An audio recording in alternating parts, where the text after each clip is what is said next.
Sa biyahe, hindi mo talaga alam kung kailan ka mapaplatan. Kaya dapat laging handa.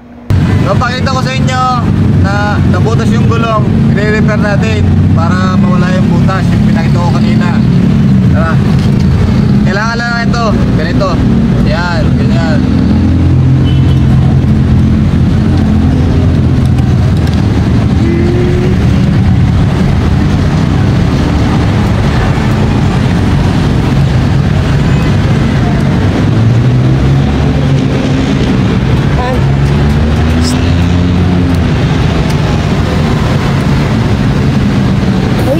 Ayan ang laki oh.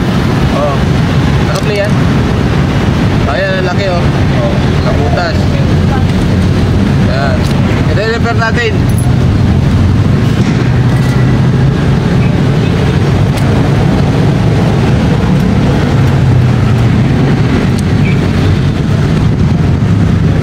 Ito lang. Ito.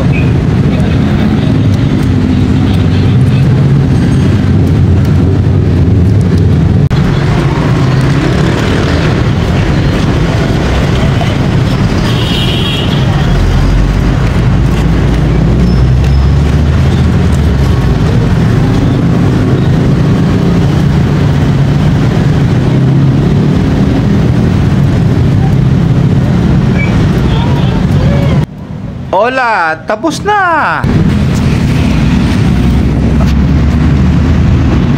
Sa mga naghanap ng ito, air pump. Pag naplatan kayo, ito yung gamitin nyo para mahanginan.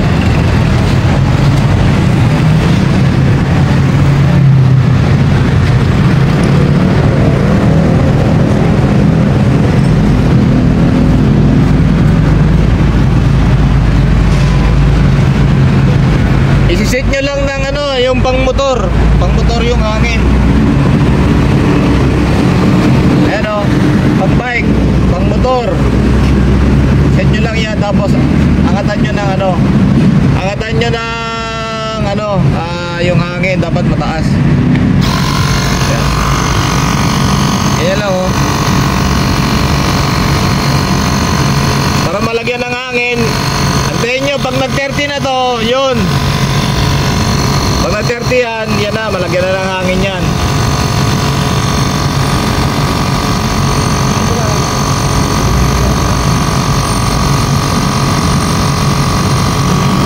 Medyo matagal lang.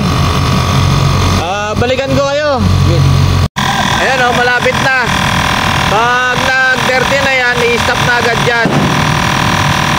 Ibig sabihin, puno na. Ayan o, malapit na o, 25 na. Antayin nyo, kusa siyang i-stop.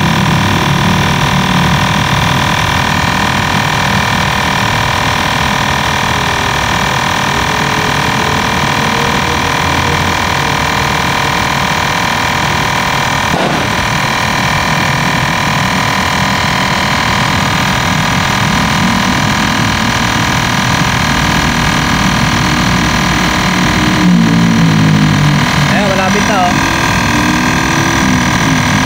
Sa mga mag-order pala nito, ilalagay ko yung link.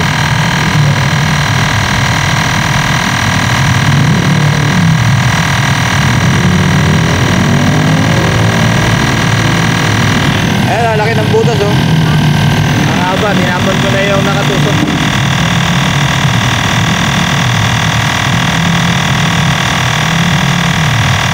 Ayan, kusang i-stop yan, Kaya kung naplatan kayo, dapat meron kayo nito para hindi kayo mahirapan magtulak. Oh, ayan oh, diba? Nag-stop. Oh, thank you.